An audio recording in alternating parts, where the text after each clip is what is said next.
Hey everyone, welcome to Real English Voices, your cozy place to learn easy English and improve your life at the same time.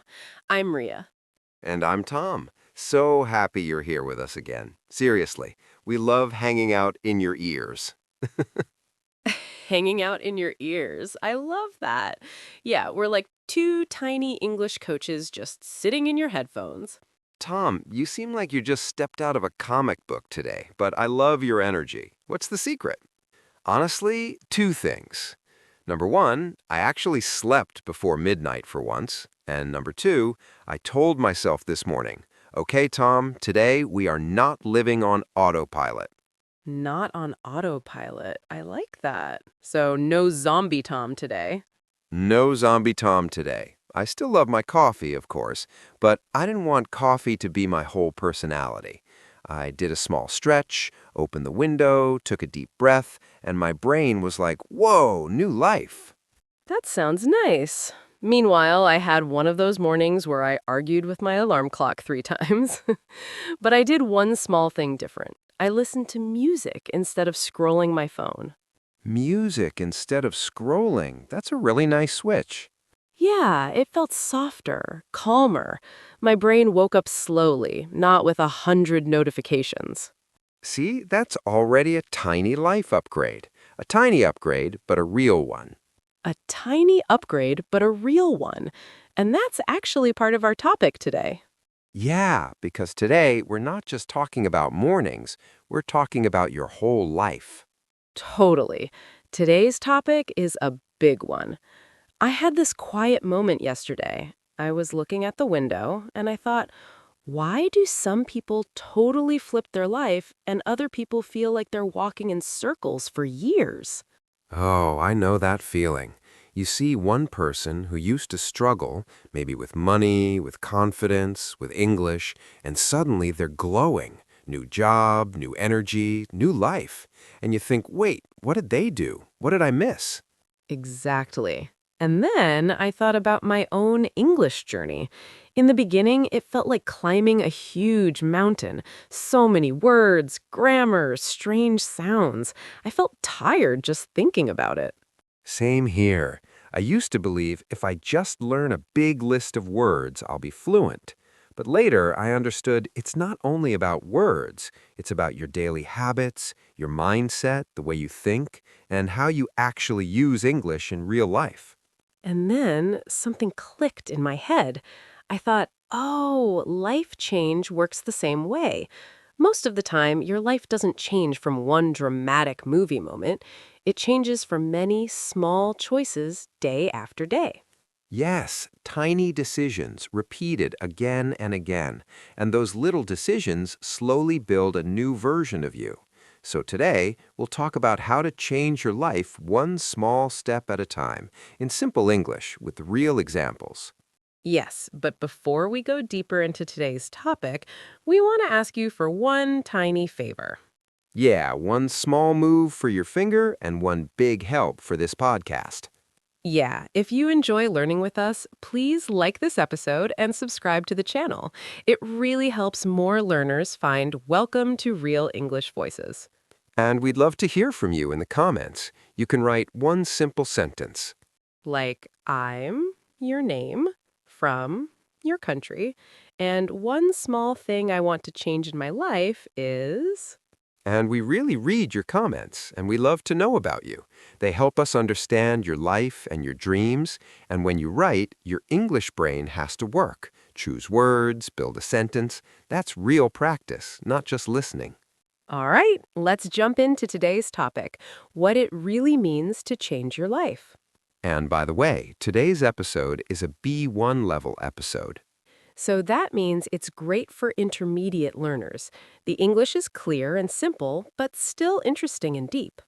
Exactly. Not baby English, not super advanced English, something in the middle. And if you're a strong beginner, don't worry, you're still welcome here. Yeah, this episode is also safe for you. It can help you slowly move from beginner English to intermediate English. So, wherever you are on your journey, you can stay, relax, and learn with us. And because we love vocabulary, we will highlight some bigger words and phrases from this episode. During the episode, we'll explain them naturally in the conversation. And at the end, we'll do a calm little word tour. We'll sit down, breathe, and explain each important word again with simple examples. So stay with us till the end. So, Tom, let's start with a simple question. If people really want to change their life, why does it feel so hard? Why is it so hard? Yeah, that's the big question. Change sounds beautiful, right? New start, new chapter, new life. But real life is different. Many people want change, but they feel stuck. Stuck, that's an important word. Stuck means you can't move, like when your shoe is in the mud and you try to pull it out, but it doesn't move. Exactly. You try to move, but something holds you. So what is holding us? What makes us stuck? Let's look at a few big reasons. Okay, first big reason, and maybe you feel this too, is fear of failure. Fear of failure, yes. Failure is when something does not work the way you want. Many people think if I try and I fail, people will laugh, or I will disappoint myself, or I will prove that I'm not good enough. But they almost never ask the other question. If I try and I succeed, what could happen? Every person you see with a big change has a secret history of many small failures. Secret history of failures, I like that. They just decided that failure is part of the road, not the end of the road. Yeah, failure is part of the road, not the end. So that's our first big reason. The second reason is no clear direction. No clear direction, right. Direction here means knowing where to go, like having a map on your phone. Many people say, I want a better life, or I want to improve my English. But that sentence is too big, too blurry.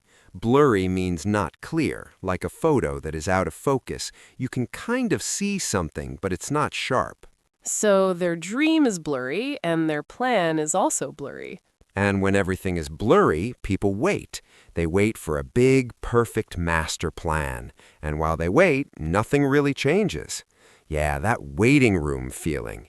You're not moving, but time is. And that leads to our third big reason, something that happens inside your own head, negative self-talk.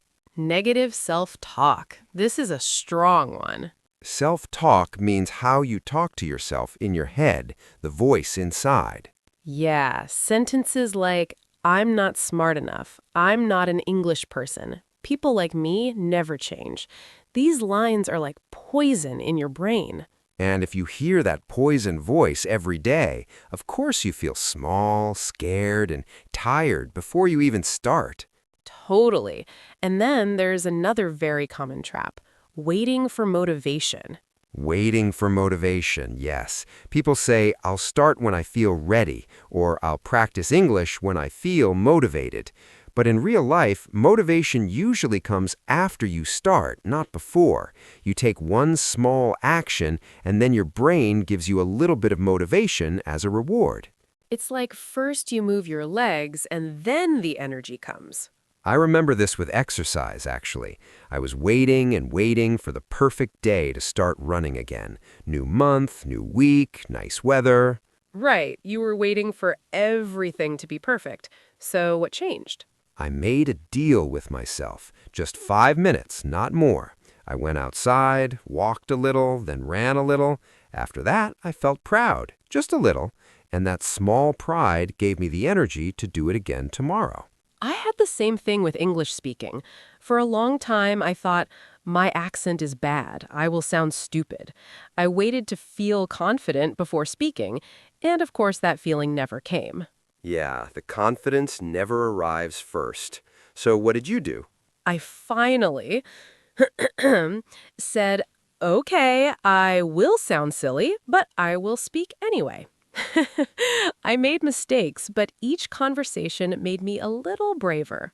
So if we put everything together, fear of failure, no clear direction, negative self-talk, and waiting for motivation, Fear, no direction, negative voice, and waiting. these are like invisible ropes around your body. Invisible means you can't see them, but they still hold you and make it hard to move. And step one of changing your life is to notice those ropes. You can't cut something you never see. Yeah, you can't cut something you never see. But when you start to see those ropes clearly, you can slowly begin to loosen them. And that's when change becomes possible. Okay, so we know why change is difficult. Now the big question, how do we start to change?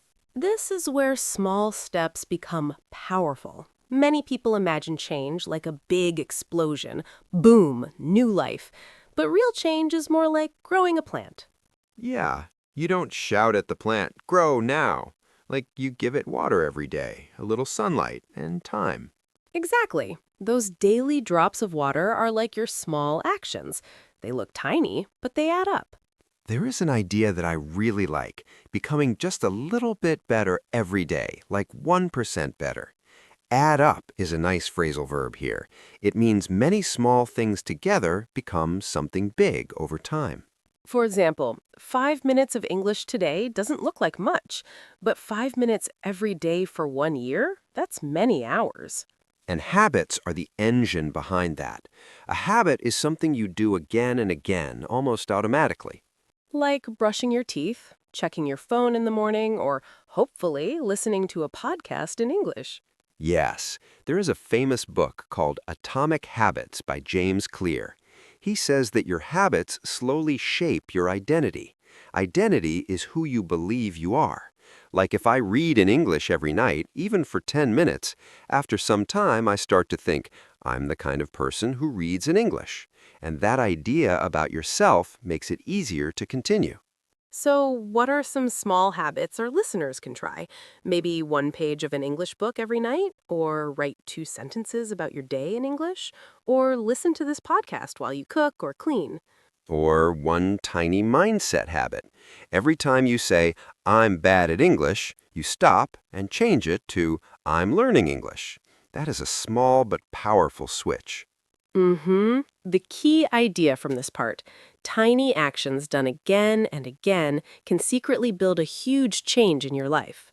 Yes, you don't need a big dramatic plan. You just need one small action you repeat. Yeah, we already used the word mindset, so let's spend a little time there. Yes, mindset is the way you think about your abilities and your future. It's like the voice style inside your head. Is it kind and hopeful or painful and negative? There's a well-known idea: growth mindset and fixed mindset. With a growth mindset, you think, I can improve, I can learn, I'm not perfect, but I can get better.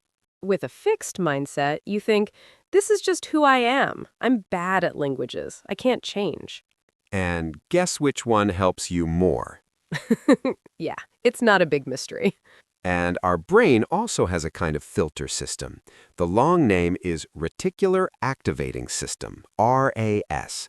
Don't worry about remembering the name, just understand the job. This brain filter decides what information is important for you. It's like a friend saying, look at this. You can ignore that. For example, when you learn a new vocabulary word, suddenly you see it everywhere, in a movie, in a book, in a video title. The word was always there, but now your brain says, ooh, we know this. Show it. So if your inner voice is always saying, I can't, I can't, I can't, your brain will look for proof that you are right. But if your inner voice says, I'm learning, I'm improving, your brain will start to show you small signs of progress. That's why some people say you can reprogram your mind, like installing a new app in your brain. Yeah, a new app in your brain. I love that picture. And to do that, we can use 3 small tools: affirmations, visualization, and gratitude. We'll use easy English here. An affirmation is a positive sentence you say to yourself on purpose. For example, I am getting better at English every week. Visualization is when you close your eyes and imagine yourself doing something well. For example, you imagine yourself speaking calmly in a job interview. And gratitude is feeling thankful. You look at your day and say, okay, today was hard, but I'm thankful for this one good moment. When you practice these things, you're training your brain not to lie, but to see chances, not only problems. Yes, the goal is simple. Make your inner voice a coach, not a critic. And then there is another big enemy of change, perfection. Perfection means something is 100% perfect, no mistakes, no problems. And many people secretly wait for this perfect moment to start. Mimicking. When my English is better, I'll speak. When I have more time, I'll study. When I feel confident, I'll apply for that job. But here's the funny thing. You often get confidence after you start, not before. It's like standing at the edge of a swimming pool and saying, when I feel comfortable, I'll jump in. But the comfort comes after the jump. So true. When I started recording myself speaking English, I felt so awkward. My voice sounded strange. I wanted each sentence to be perfect. Did you delete a lot of recordings? Oh, so many. But one day I told myself, this video is not perfect, but it's good enough. I posted it, and guess what? Nothing bad happened. Some people even liked it. There's a sentence I love. A messy start is better than a perfect one day. Because one day sometimes means never. So if you are waiting for a perfect moment, maybe this is your sign. Start now in an imperfect way. And don't think about changing everything. Just think, what is one simple action I can do today? Maybe send a short voice note in English. Maybe read a paragraph. Maybe write one email. Those imperfect actions slowly build something important, momentum. Remember, momentum is that moving energy that makes it easier to keep going. Once the bike is moving, you don't need as much force as the first push. So, here is a micro challenge for you. Think of one thing you keep postponing and give it 5 minutes today. Just 5. Just 5 minutes. Yes, it sounds small, but it can open a little door in your day. And there's one more piece we need to talk about if you want real change, your environment. Environment means everything around you. People, places, sounds, and the content you see. There's a famous idea. You are the average of the 5 people you spend the most time with. If your 5 people always complain, always say it's impossible, it's very hard to stay hopeful and focused. But if your 5 people are trying, learning, doing small things for their future, you start to feel, maybe I can do that too. It's not just people, it's also the things you watch and listen to, your information diet. I like that. Information diet. We know food can be healthy or unhealthy. Information is the same. Motivating podcasts, helpful videos, good books. That's like healthy food for your brain. And some things are like junk food. Endless negative news, drama videos, comment fights. They drain your energy. Drain your energy means they take your energy away and make you feel empty or tired. When I was learning English, I felt alone until I joined a small study group online. Suddenly, I had people who said, "Hey, I'm struggling too, but let's keep going." That group didn't make English magically easy, but it made quitting more difficult. So maybe ask yourself, who are my 5 people right now, and what is my information diet? If the answer feels heavy and negative, you don't need to change everything in one day. But you can add one positive person, one good podcast, one small community to your world. Little by little, with better people and better inputs, taking action feels more natural. You don't have to fight so hard with yourself. Tom, we used some big ideas and words today. Maybe we should slow down and talk about them a little. Yeah, let's do a tiny word tour before we finish. And we have to start with our main feeling, being stuck. So, stuck is when you can't move forward. You want to change, but something is holding you. For example, I feel stuck in my routine. Every day feels the same. Or, I feel stuck with my English. I don't know how to go to the next level. Then we had fear of failure. Failure means something does not work. You do not succeed. Fear of failure is being scared to try because you might not succeed. You can say, my fear of failure stopped me from starting my own business, or because of fear of failure, I don't speak English in front of other people. Next word, direction. Direction is the way you are going, like having a map or a plan. You can say, I want to improve my life, but I don't have direction. Or joining a class gave me direction in my English study. This one is long but important. Negative self-talk. This means the things you say to yourself in your mind, and those things are not kind. For example, negative self-talk, like I'm stupid, makes me feel small. You can also say, I'm trying to change my negative self-talk into kinder words. Now, a very powerful word, habit. A habit is something you do again and again, almost without thinking. Drinking water in the morning is a healthy habit. Or listening to an English podcast every day is my new habit. And those habits slowly change your identity. Identity is how you see yourself, the kind of person you believe you are. For example, after 1 year of reading, my identity changed. I started to see myself as a reader. Or her identity is now, I am an English learner, not I am bad at English. Next word, mindset. Mindset is your general way of thinking about your abilities and future. With a positive mindset, problems feel smaller. Or changing my mindset helped me enjoy English more. And then we had growth mindset and fixed mindset. A growth mindset means you believe you can learn and improve. A fixed mindset means you believe you cannot change. He has a growth mindset. He thinks mistakes are part of learning. With a fixed mindset, she thinks she will always be bad at languages. Another nice one, affirmation. An affirmation is a positive sentence you tell yourself on purpose. I use the affirmation, I am getting better every day. Or her morning affirmation helps her feel confident. Then we said visualization. Visualization means closing your eyes and imagining yourself doing something well. Before the exam, he used visualization. He imagined himself feeling calm. I use visualization to see myself speaking English confidently. Next, word gratitude. Gratitude is the feeling of being thankful for good things in your life. Writing 3 good things every night helps me practice gratitude. Or gratitude makes my problems feel a little smaller. And this one feels like movement, momentum. Momentum is the energy of movement that makes it easier to keep going once you start. After 1 week of daily study, I had momentum, so it was easier to continue. Or small wins gave her momentum to make bigger changes. Last one for today, environment.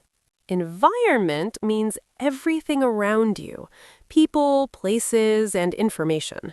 A calm environment helps me focus on my work. Or changing my environment, my friends, and what I watch helped me grow. If you didn't catch every word, it's okay. You can listen to this part again slowly. And if you want a small challenge, choose one of these words and make your own sentence. You can say it quietly in your head. Or be brave and write it in the comments so we can see it and cheer for you.